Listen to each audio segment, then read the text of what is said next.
श्री सिद्धिविनायकाय नमः। अथ श्री व्यासकृतं पितृस्तोत्रम्। जाबालिरुवाच गुरून् वद महाभागो वेदव्यास जगद्गुरो गुरूणां तारतम्यं च कस्मात् किं फलमुच्यते। व्यास उवाच माता पिता गुरुः श्रेयान् ज्येष्ठभ्राता पितामहः श्वशुरो मातुलश्चैव तथा मातामहः स्मृतः। पितुर्ज्येष्ठः कनिष्ठश्च भ्राता ज्येष्ठा निजस्वसा पितुः स्वसा जनन्याश्च स्वसा गुरुजनः स्मृताः। पत्न्यः पितामहादीनां तथैव गुरवः स्मृताः। एतेषु हि पिता श्रेयान् गुरुरेव महागुरुः। पिता धर्मः पिता स्वर्गः पिता हि परमं तपः। पितरिप्रीतिमापन्ने प्रीयन्ते सर्वदेवता। पिता यस्य क्वचिद् रुष्टो न तस्य कस्यचिद् गतिः। जपोदानं तपो होमः स्नानं तीर्थक्रियाविधिः। वृथैव तस्य सर्वाणि कर्माण्यन्यानि कानिचित् करोति सर्वदेवेशं पितरं चानुतप्य यः। अनुतापः पितुस्तीव्रं विषं दहति यं सुतं। जपादिविफलं तत्र दग्धक्षित्योक्तबीजवत्। पित्रार्थे पुण्यकर्माणि कुर्यात् सर्वाणि सत्सुतः। तेनाननुमतोऽप्येवं कुर्वन्नेवावसीदति। यत्नात्तु पितरं यस्तु कियत् पुण्यं च कारयेत् स तत्पुण्यफलं कोटिगुणमाप्नोत्यसंशयम्। शृणु वक्ष्ये पितुः स्तोत्रं विष्णवे ब्रह्मणोदितं। नाभिपद्मोद्भवो येन तुष्टाव पितरं स्वतं। ब्रह्मोवाच ॐ नमः पित्रे जन्मदात्रे सर्वदेवमयाय च सुखदाय प्रसन्नाय सुप्रीताय महात्मने सर्वयज्ञस्वरूपाय स्वर्गाय परमेष्ठिने सर्वतीर्थावलोकाय करुणासागराय च नमः। सदाशुतोषाय शिवरूपाय ते नमः। सदापराधक्षमिणे सुखाय सुखदाय च दुर्लभं मानुषमिदं येन लब्धं मया वपुः। संभावनीयं धर्मार्थे तस्मै पित्रे नमो नमः। तीर्थस्नानतपो होम जपादि यस्य दर्शनं महागुरोश्च गुरवे तस्मै पित्रे नमो नमः। यस्य प्रमाणस्तवनात् कोटिशः पितृतर्पणम् अश्वमेधशतैस्तुल्यं तस्मै पित्रे नमो नमः। इदं स्तोत्रं पितुः पुण्यं यः पठेत् प्रयतो नरः। प्रत्यहं प्रातरुत्थाय पितृश्राद्धदिनेऽपि च स्वजन्मदिवसे साक्षात् पितुरग्रे स्थितोऽपि वा न तस्य दुर्लभं किञ्चित् सर्वज्ञतादिवाञ्छितं। नानापकर्म कृत्वापि यः स्तौति पितरं सुतः सध्रुवं प्रविधायैव प्रायश्चित्तं सुखी भवेत्। पितुः प्रीतिकरो नित्यं सर्वकर्माण्यथार्हति। श्रीपितृदेवार्पणमस्तु। जाबालिरुवाच गुरून् वद महाभागो वेदव्यास जगद्गुरो गुरूणां तारतम्यं च कस्मात् किं फलमुच्यते। व्यास उवाच माता पिता गुरुः श्रेयान् ज्येष्ठभ्राता पितामहः श्वशुरो मातुलश्चैव तथा मातामहः स्मृतः पितुर्ज्येष्ठः कनिष्ठश्च भ्राता ज्येष्ठा निजस्वसा पितुः स्वसा जनन्याश्च स्वसा गुरुजनः स्मृताः पत्न्यः पितामहादीनां तथैव गुरवः स्मृताः एतेषु हि पिता श्रेयान् गुरुरेव महागुरुः पिता धर्मः पिता स्वर्गः पिता हि परमं तपः पितरिप्रीतिमापन्ने प्रीयन्ते सर्वदेवता पिता यस्य क्वचिद् रुष्टो न तस्य कस्यचिद् गतिः जपोदानं तपो होमः स्नानं तीर्थक्रियाविधिः वृथैव तस्य सर्वाणि कर्माण्यन्यानि कानिचित् करोति सर्वदेवेशं पितरं चानुतप्य यः अनुतापः पितुस्तीव्रं विषं दहति यं सुतं जपादिविफलं तत्र दग्धक्षित्योक्तबीजवत् पित्रर्थे पुण्यकर्माणि कुर्यात् सर्वाणि सत्सुतः तेनाननुमतोऽप्येवं कुर्वन्नेवावसीदति यत्नात्तु पितरं यस्तु कियत् पुण्यं च कारयेत् स तत्पुण्यफलं कोटि गुणमाप्नोत्यसंशयम् शृणु वक्ष्ये पितुः स्तोत्रं विष्णवे ब्रह्मणोदितं नाभिपद्मोद्भवो येन तुष्टावपितरं स्वतं ब्रह्मोवाच ॐ नमः पित्रे जन्मदात्रे सर्वदेवमयाय च सुखदाय प्रसन्नाय सुप्रीताय महात्मने सर्वयज्ञस्वरूपाय स्वर्गाय परमेष्ठिने सर्वतीर्थावलोकाय करुणासागराय च नमः सदाशुतोषाय शिवरूपाय ते नमः सदापराधक्षमिणे सुखाय सुखदाय च दुर्लभं मानुषमिदं येन लब्धं मया वपुः संभावनीयं धर्मार्थे तस्मै पित्रे नमो नमः तीर्थस्नानतपो होम जपादि यस्य दर्शनं महागुरोश्च गुरवे तस्मै पित्रे नमो नमः यस्य प्रमाणस्तवनात् कोटिशः पितृतर्पणम् अश्वमेधशतैस्तुल्यं तस्मै पित्रे नमो नमः इदं स्तोत्रं पितुः पुण्यं यः पठेत् प्रयतो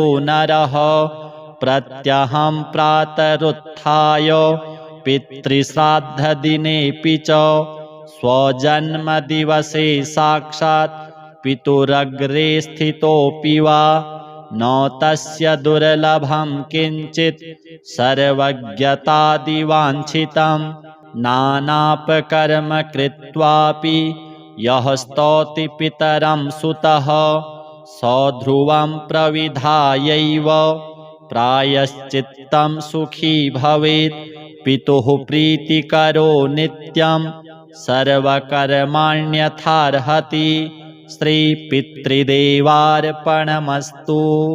जाबालिरुवाच गुरून् वद महाभाग वेदव्यास जगद्गुरो गुरूणां तारतम्यं च कस्मात् किं फलमुच्यते। व्यास उवाच माता पिता गुरुः श्रेयान् ज्येष्ठभ्राता पितामहः श्वशुरो मातुलश्चैव तथा मातामहः स्मृतः पितुर्ज्येष्ठः कनिष्ठश्च भ्राता ज्येष्ठा निजस्वसा पितुः स्वसा जनन्याश्च स्वसा गुरुजनः स्मृताः पत्न्यः पितामहादीनां तथैव गुरवः स्मृताः एतेषु हि पिता श्रेयान् गुरुरेव महागुरुः पिता धर्मः पिता स्वर्गः पिता हि परमं तपः पितरिप्रीतिमापन्ने प्रीयन्ते सर्वदेवता पिता यस्य क्वचिद् रुष्टो न तस्य कस्यचिद् गतिः जपोदानं तपो होमः स्नानं तीर्थक्रियाविधिः वृथैव तस्य सर्वाणि कर्माण्यन्यानि कानिचित् करोति सर्वदेवेशं पितरं चानुतप्य यः अनुतापः पितुस्तीव्रं विषं दहति यं सुतं जपादिविफलं तत्र दग्धक्षित्योक्तबीजवत् पित्रर्थे पुण्यकर्माणि कुर्यात् सर्वाणि सत्सुतः तेनाननुमतोऽप्येवं कुर्वन्नेवावसीदति यत्नात्तु पितरं यस्तु कियत् पुण्यं च कारयेत् स तत्पुण्यफलं कोटि गुणमाप्नोत्यसंशयम् शृणु वक्ष्ये पितुः स्तोत्रं विष्णवे ब्रह्मणोदितं नाभिपद्मोद्भवो येन तुष्टावपितरं स्वतं ब्रह्मोवाच ॐ नमः पित्रे जन्मदात्रे सर्वदेवमयाय च सुखदाय प्रसन्नाय सुप्रीताय महात्मने सर्वयज्ञस्वरूपाय स्वर्गाय परमेष्ठिने सर्वतीर्थावलोकाय करुणासागराय च नमः सदाशुतोषाय शिवरूपाय ते नमः सदापराधक्षमिणे सुखाय सुखदाय च दुर्लभं मानुषमिदं येन लब्धं मया वपुः संभावनीयं धर्मार्थे तस्मै पित्रे नमो नमः तीर्थस्नानतपो होम जपादि यस्य दर्शनं महागुरोश्च गुरवे तस्मै पित्रे नमो नमः यस्य प्रमाणस्तवनात् कोटिशः पितृतर्पणम् अश्वमेधशतैस्तुल्यं तस्मै पित्रे नमो नमः इदं स्तोत्रं पितुः पुण्यं यः पठेत् प्रयतो नरः प्रत्यहं प्रातरुत्थाय पितृश्राद्धदिनेऽपि च स्वजन्मदिवसे साक्षात् पितुरग्रे स्थितोऽपि वा न तस्य दुर्लभं किञ्चित् सर्वज्ञतादिवाञ्छितं नानापकर्म कृत्वापि यः स्तौति पितरं सुतः सध्रुवं प्रविधायैव प्रायश्चित्तं सुखी भवेत् पितुः प्रीतिकरो नित्यं सर्वकर्माण्यथार्हति श्रीपितृदेवार्पणमस्तु। जाबालिरुवाच गुरून् वद महाभाग वेदव्यास जगद्गुरो गुरूणां तारतम्यं च कस्मात् किं फलमुच्यते। व्यास उवाच माता पिता गुरुः श्रेयान् ज्येष्ठभ्राता पितामहः श्वशुरो मातुलश्चैव तथा मातामहः स्मृतः पितुर्ज्येष्ठः कनिष्ठश्च भ्राता ज्येष्ठा निजस्वसा पितुः स्वसा जनन्याश्च स्वसा गुरुजनः स्मृताः पत्न्यः पितामहादीनां तथैव गुरवः स्मृताः एतेषु हि पिता श्रेयान् गुरुरेव महागुरुः पिता धर्मः पिता स्वर्गः पिता हि परमं तपः पितरिप्रीतिमापन्ने प्रीयन्ते सर्वदेवता। पिता यस्य क्वचिदरुष्टो न तस्य कस्यचिद्गतिः। जपोदानं तपो होमः स्नानं तीर्थक्रियाविधिः। वृथैव तस्य सर्वाणि कर्माण्यन्यानि कानिचित्। करोति सर्वदेवेशं पितरं चानुतप्य यः। अनुतापः पितुस्तीव्रं विषं दहति यं सुतं। जपादिविफलं तत्र दग्धक्षित्योक्तबीजवत्। पित्रर्थे पुण्यकर्माणि कुर्यात् सर्वाणि सत्सुतः। तेनाननुमतोऽप्येवं कुर्वन्नेवावसीदति। यत्नात्तु पितरं यस्तु कियत् पुण्यं च कारयेत्। स तत्पुण्यफलं कोटिगुणमाप्नोत्यसंशयम्। शृणु वक्ष्ये पितुः स्तोत्रं विष्णवे ब्रह्मणोदितं।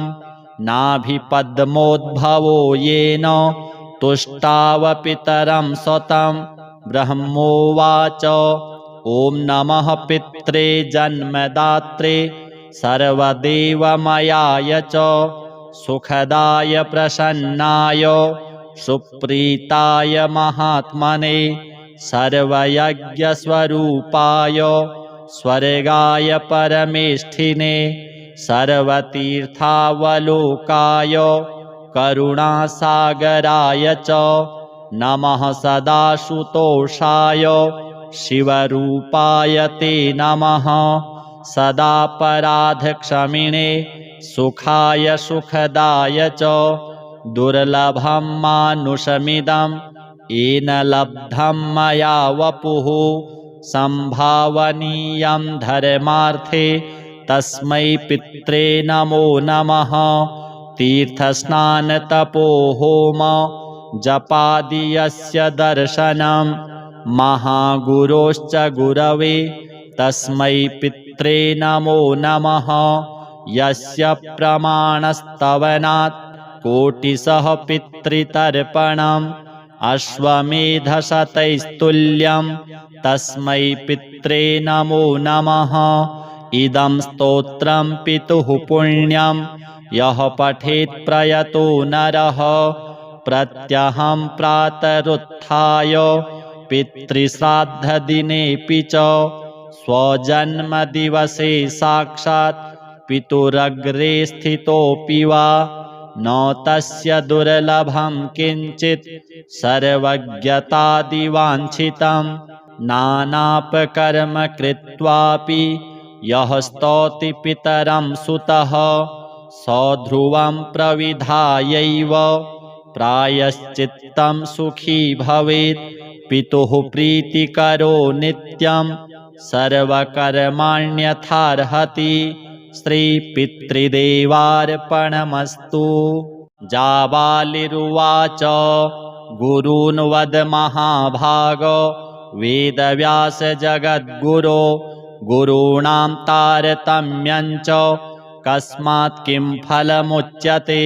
व्यास उवाच माता पिता गुरुः श्रेयान् ज्येष्ठभ्राता पितामहः। श्वशुरो मातुलश्चैव तथा मातामहः स्मृतः। पितुर्ज्येष्ठः कनिष्ठश्च भ्राता ज्येष्ठा निजस्वसा। पितुः स्वसा जनन्याश्च स्वसा गुरुजनः स्मृताः। पत्न्यः पितामहादीनां तथैव गुरवः स्मृताः। एतेषु हि पिता श्रेयान् गुरुरेव महागुरुः। पिता धर्मः पिता स्वर्गः पिता हि परमं तपः। पितरिप्रीतिमापन्ने प्रीयन्ते सर्वदेवता।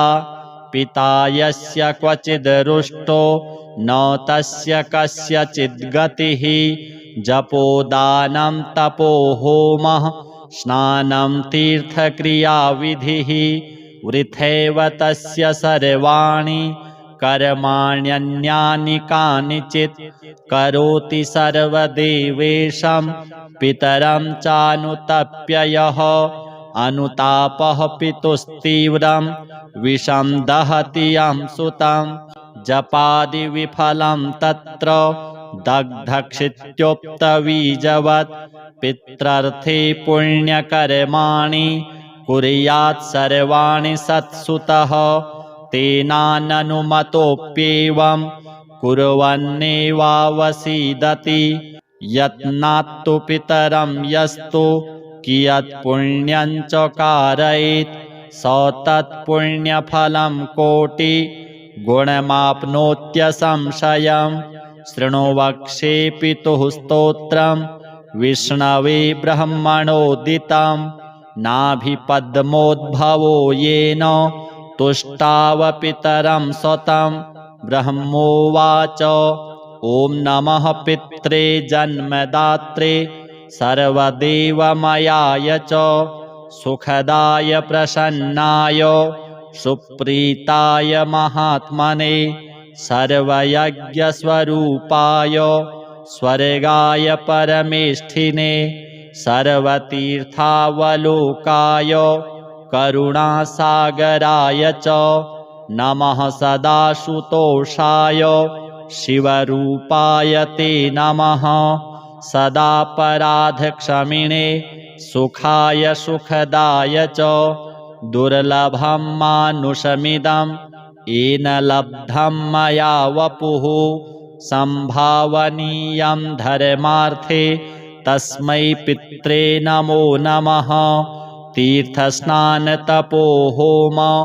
जपादियस्य दर्शनं महागुरोश्च गुरवे तस्मै पित्रे नमो नमः यस्य प्रमाणस्तवनात् कोटिशः पितृतर्पणम् अश्वमेधशतैस्तुल्यं तस्मै पित्रे नमो नमः इदं स्तोत्रं पितुः पुण्यं यः पठेत् प्रयतो नरः प्रत्यहं प्रातरुत्थाय पितृश्राद्धदिनेऽपि च स्वजन्मदिवसे साक्षात् पितुरग्रे स्थितोऽपि वा न तस्य दुर्लभं किञ्चित् सर्वज्ञतादिवाञ्छितं नानापकर्म कृत्वापि यः स्तौति पितरं सुतः सध्रुवं प्रविधायैव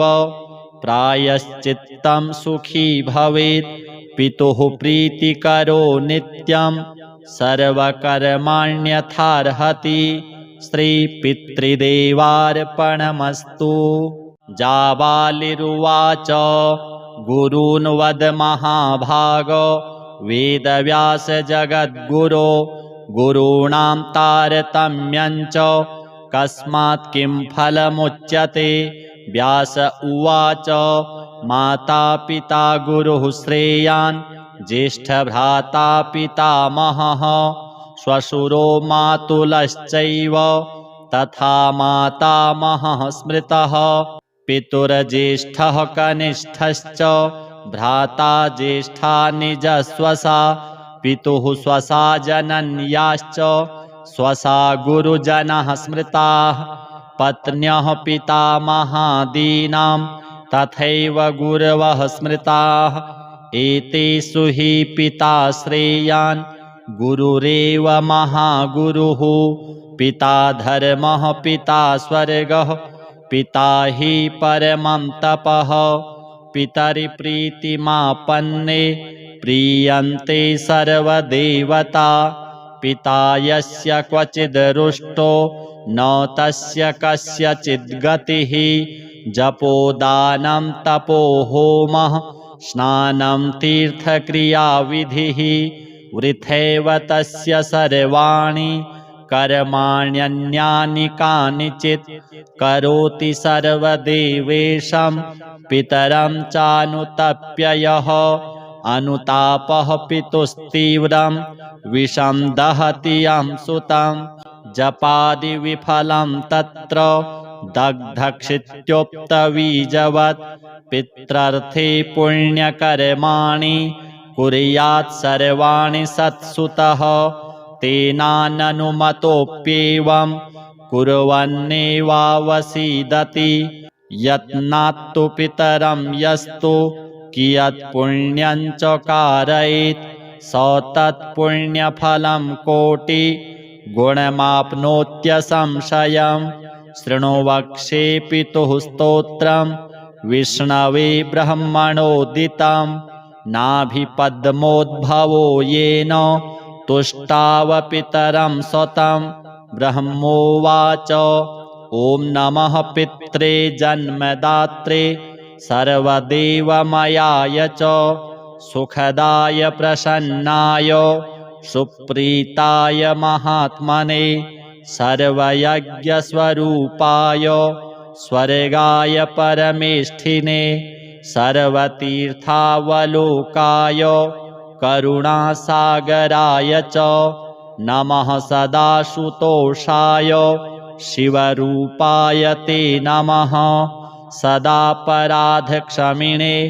सुखाय सुखदाय च दुर्लभं मानुषमिदं येन लब्धं मया वपुः संभावनीयं धर्मार्थे तस्मै पित्रे नमो नमः तीर्थस्नानतपोहोम जपादियस्य दर्शनं महागुरोश्च गुरवे तस्मै पित्रे नमो नमः यस्य प्रमाणस्तवनात् कोटिशः पितृतर्पणम् अश्वमेधशतैस्तुल्यं तस्मै पित्रे नमो नमः इदं स्तोत्रं पितुः पुण्यं यः पठेत् प्रयतो नरः प्रत्यहं प्रातरुत्थाय पितृश्राद्धदिनेऽपि च स्वजन्मदिवसे साक्षात् पितुरग्रे स्थितोऽपि वा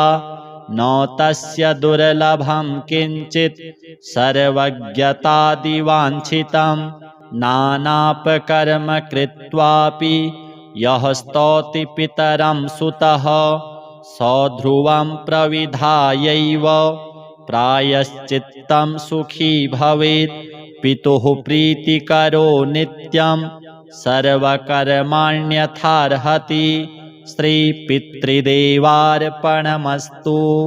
जाबालिरुवाच गुरून् वद महाभाग वेदव्यास जगद्गुरो गुरूणां तारतम्यं च कस्मात् किं फलमुच्यते। व्यास उवाच माता पिता गुरुः श्रेयान् ज्येष्ठभ्राता पितामहः श्वशुरो मातुलश्चैव तथा मातामहः स्मृतः पितुर्ज्येष्ठः कनिष्ठश्च भ्राता ज्येष्ठा निजस्वसा पितुः स्वसा जनन्याश्च स्वसा गुरुजनः स्मृताः पत्न्यः पितामहादीनां तथैव गुरवः स्मृताः एतेषु हि पिता श्रेयान् गुरुरेव महागुरुः पिता धर्मः पिता स्वर्गः पिता हि परमं तपः पितरिप्रीतिमापन्ने प्रीयन्ते सर्वदेवता पिता यस्य क्वचिद्रुष्टो न तस्य कस्यचिद् गतिः जपोदानं तपो होमः स्नानं तीर्थक्रियाविधिः वृथैव तस्य सर्वाणि कर्माण्यन्यानि कानिचित् करोति सर्वदेवेशं पितरं चानुतप्य यः अनुतापः पितुस्तीव्रं विषं दहति यं सुतं जपादिविफलं तत्र दग्धक्षित्योक्तबीजवत् पित्रार्थे पुण्यकर्माणि कुर्यात् सर्वाणि सत्सुतः तेनाननुमतोऽप्येवं कुर्वन्नेवावसीदति यत्नात्तु पितरं यस्तु कियत् पुण्यं च कारयेत् स तत्पुण्यफलं कोटि गुणमाप्नोत्यसंशयं शृणु वक्षे पितुः स्तोत्रम् विष्णवे ब्रह्मणोदितं नाभिपद्मोद्भवो येन तुष्टावपितरं स्वतं ब्रह्मोवाच ॐ नमः पित्रे जन्मदात्रे सर्वदेवमयाय च सुखदाय प्रसन्नाय सुप्रीताय महात्मने सर्वयज्ञस्वरूपाय स्वर्गाय परमेष्ठिने सर्वतीर्थावलोकाय करुणासागराय च नमः सदाशुतोषाय शिवरूपाय ते नमः सदापराधक्षमिणे सुखाय सुखदाय च दुर्लभं मानुषमिदं येन लब्धं मया वपुः संभावनीयं धर्मार्थे तस्मै पित्रे नमो नमः तीर्थस्नानतपोहोम जपादियस्य दर्शनं महागुरोश्च गुरवे तस्मै पित्रे नमो नमः यस्य प्रमाणस्तवनात् कोटिशः पितृतर्पणम् अश्वमेधशतैस्तुल्यं तस्मै पित्रे नमो नमः इदं स्तोत्रं पितुः पुण्यं यः पठेत् प्रयतो नरः प्रत्यहं प्रातरुत्थाय पितृश्राद्धदिनेऽपि च स्वजन्मदिवसे साक्षात् पितुरग्रे स्थितोऽपि वा न तस्य दुर्लभं किञ्चित् सर्वज्ञतादिवाञ्छितं नानापकर्म कृत्वापि यः स्तौति पितरं सुतः सध्रुवं प्रविधायैव प्रायश्चित्तं सुखी भवेत् पितुः प्रीतिकरो नित्यं सर्वकर्माण्यथार्हति श्रीपितृदेवार्पणमस्तु। जाबालिरुवाच गुरून् वद महाभाग वेदव्यास जगद्गुरो गुरूणां तारतम्यञ्च कस्मात् किं फलमुच्यते।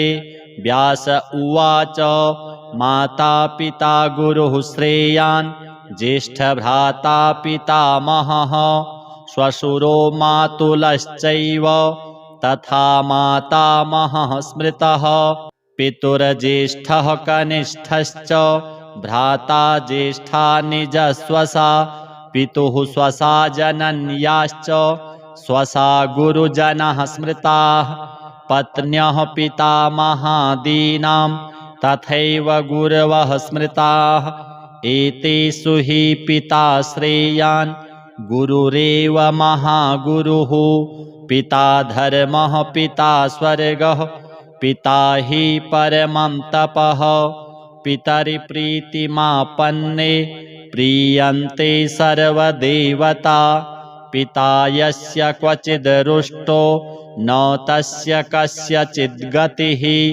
जपोदानं तपोहोमः स्नानं तीर्थक्रियाविधिः वृथैव तस्य सर्वाणि कर्माण्यन्यानि कानिचित् करोति सर्वदेवेशं पितरं चानुतप्य यः अनुतापः पितुस्तीव्रं विषं दहति यं सुतं जपादिविफलं तत्र दग्धक्षित्योक्तबीजवत् पित्रार्थे पुण्यकर्माणि कुर्यात् सर्वाणि सत्सुतः तेनाननुमतोऽप्येवं कुर्वन्नेवावसीदति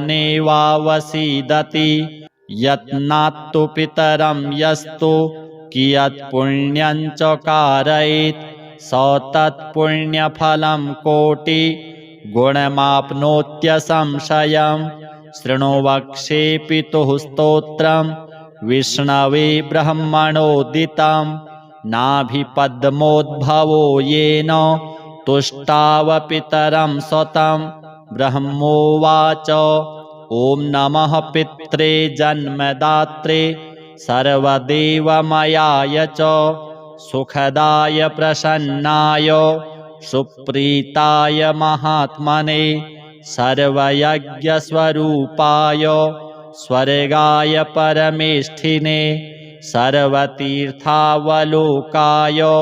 करुणासागराय च नमः सदाशुतोषाय शिवरूपाय ते नमः सदापराधक्षमिणे सुखाय सुखदाय च दुर्लभं मानुषमिदं येन लब्धं मया वपुः संभावनीयं धर्मार्थे तस्मै पित्रे नमो नमः तीर्थस्नानतपोहोम जपादि यस्य दर्शनं महागुरोश्च गुरवे तस्मै पित्रे नमो नमः यस्य प्रमाणस्तवनात् कोटिशः पितृतर्पणम् अश्वमेधशतैस्तुल्यं तस्मै पित्रे नमो नमः इदं स्तोत्रं पितुः पुण्यं यः पठेत् प्रयतो नरः प्रत्यहं प्रातरुत्थाय पितृश्राद्धदिनेऽपि च स्वजन्मदिवसे साक्षात् पितुरग्रे स्थितोऽपि वा न तस्य दुर्लभं किञ्चित् सर्वज्ञतादिवाञ्छितं नानापकर्म कृत्वापि यः स्तौति पितरं सुतः सध्रुवं प्रविधायैव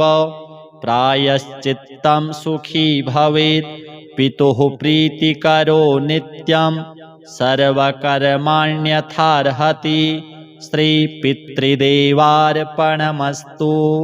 जाबालिरुवाच गुरून् वद महाभाग वेदव्यास जगद्गुरो गुरूणां तारतम्यञ्च कस्मात् किं फलमुच्यते।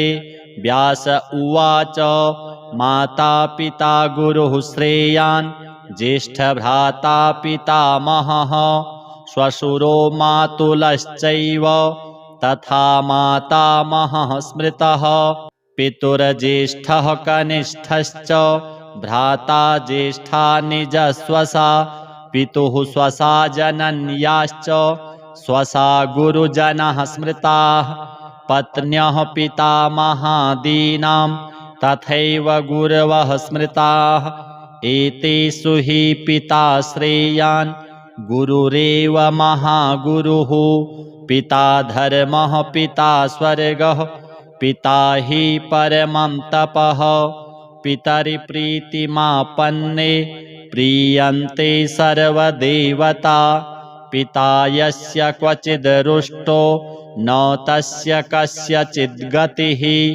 जपोदानं तपो होमः स्नानं तीर्थक्रियाविधिः वृथैव तस्य सर्वाणि कर्माण्यन्यानि कानिचित् करोति सर्वदेवेशं पितरं चानुतप्य यः अनुतापः पितुस्तीव्रं विषं दहति यं सुतं जपादिविफलं तत्र दग्धक्षित्योक्तबीजवत् पित्रार्थे पुण्यकर्माणि कुर्यात् सर्वाणि सत्सुतः तेनाननुमतोऽप्येवं कुर्वन्नेवावसीदति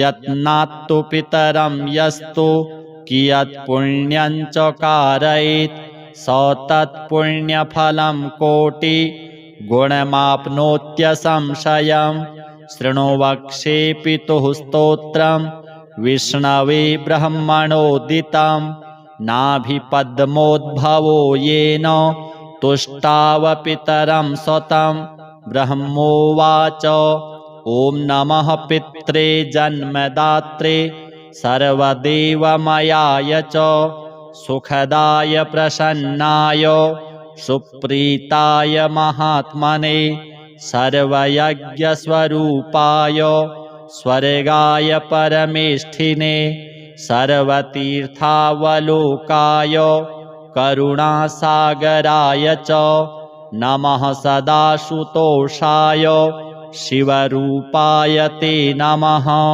सदापराधक्षमिणे सुखाय सुखदाय च दुर्लभं मानुषमिदं येन लब्धं मया वपुः संभावनीयं धर्मार्थे तस्मै पित्रे नमो नमः। तीर्थस्नानतपो होम जपादि यस्य दर्शनं महागुरोश्च गुरवे तस्मै पित्रे नमो नमः।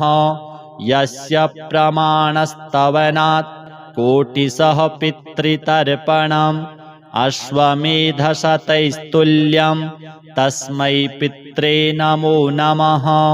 इदं स्तोत्रं पितुः पुण्यं यः पठेत् प्रयतो नरः प्रत्यहं प्रातरुत्थाय पितृश्राद्धदिनेऽपि च स्वजन्मदिवसे साक्षात् पितुरग्रे स्थितोऽपि वा न तस्य दुर्लभं किञ्चित् सर्वज्ञतादिवाञ्छितं नानापकर्म कृत्वापि यः स्तौति पितरं सुतः सध्रुवं प्रविधायैव प्रायश्चित्तं सुखी भवेत्।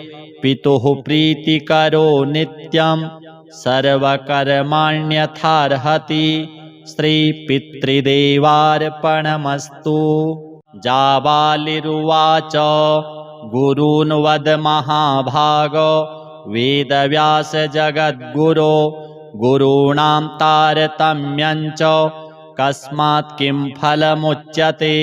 व्यास उवाच माता पिता गुरुः श्रेयान् ज्येष्ठभ्राता पितामहः श्वशुरो मातुलश्चैव तथा मातामहः स्मृतः।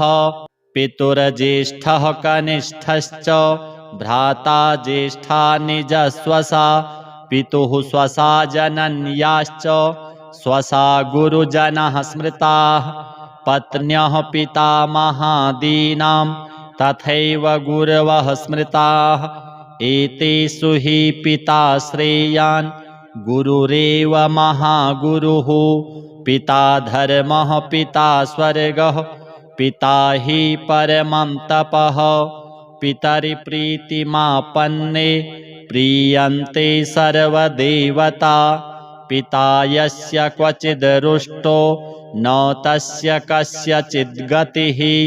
जपोदानं तपो होमः स्नानं तीर्थक्रियाविधिः वृथैव तस्य सर्वाणि कर्माण्यन्यानि कानिचित् करोति सर्वदेवेशं पितरं चानुतप्य यः अनुतापः पितुस्तीव्रं विषं दहति यं सुतं।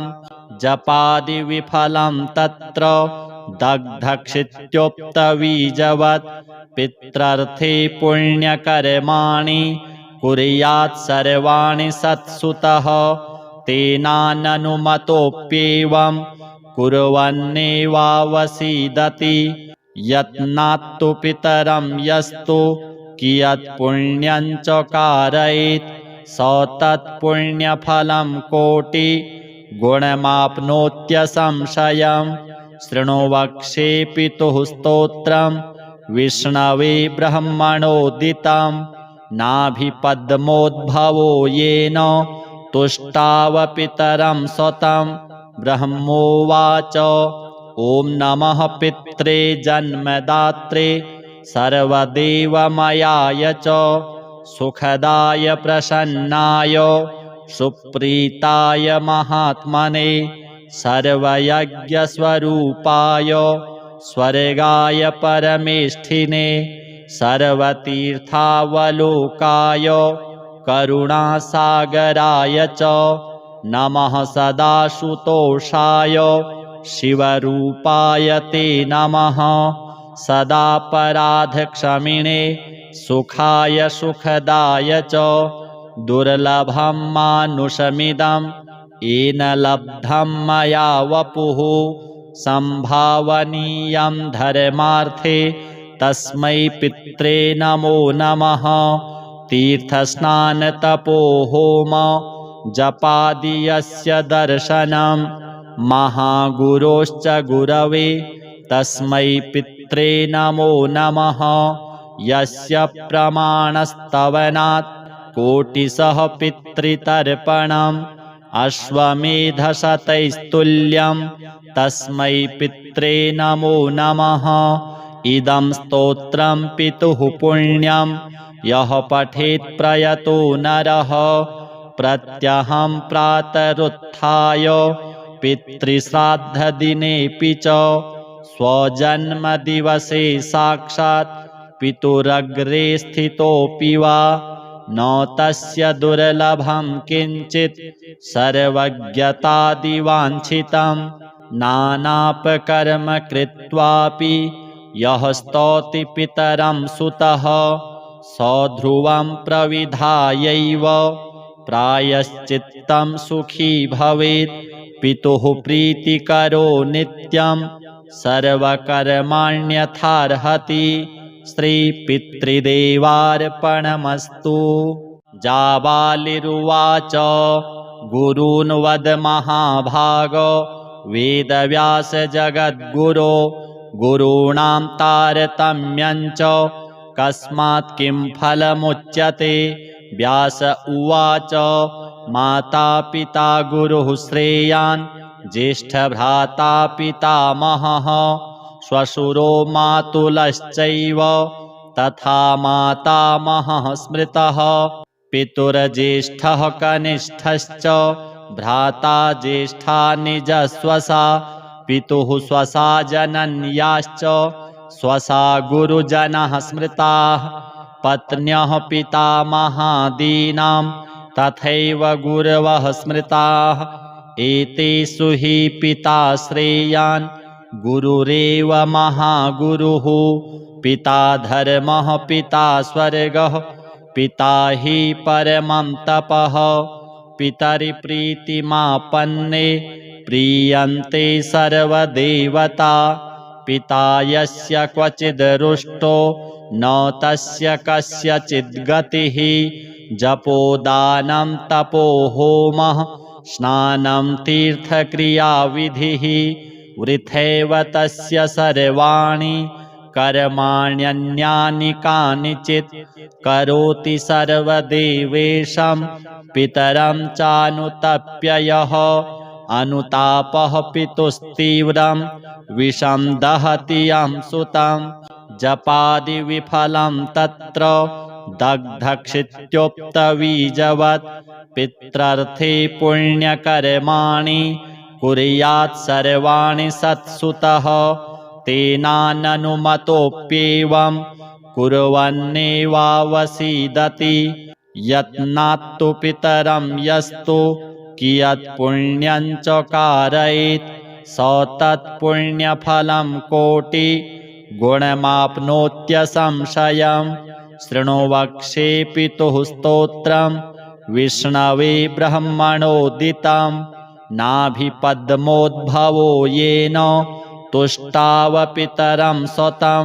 ब्रह्मोवाच ॐ नमः पित्रे जन्मदात्रे सर्वदेवमयाय च सुखदाय प्रसन्नाय सुप्रीताय महात्मने सर्वयज्ञस्वरूपाय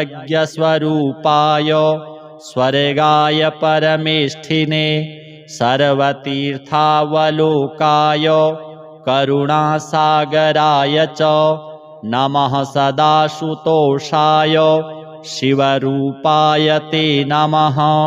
सदापराधक्षमिणे सुखाय सुखदाय च दुर्लभं मानुषमिदं येन लब्धं मया वपुः। संभावनीयं धर्मार्थे तस्मै पित्रे नमो नमः। तीर्थस्नानतपो होम जपादि यस्य दर्शनं महागुरोश्च गुरवे तस्मै पित्रे नमो नमः। यस्य प्रमाणस्तवनात् कोटिशः पितृतर्पणम् अश्वमेधशतैस्तुल्यं तस्मै पित्रे नमो नमः। इदं स्तोत्रं पितुः पुण्यं यः पठेत् प्रयतो नरः प्रत्यहं प्रातरुत्थाय पितृश्राद्धदिनेऽपि च स्वजन्मदिवसे साक्षात् पितुरग्रे स्थितोऽपि वा न तस्य दुर्लभं किञ्चित् सर्वज्ञतादिवाञ्छितं नानापकर्म कृत्वापि यः स्तौति पितरं सुतः स ध्रुवं प्रविधायैव प्रायश्चित्तं सुखी भवेत् पितुः प्रीतिकरो नित्यं सर्वकर्माण्यथार्हति। श्रीपितृदेवार्पणमस्तु।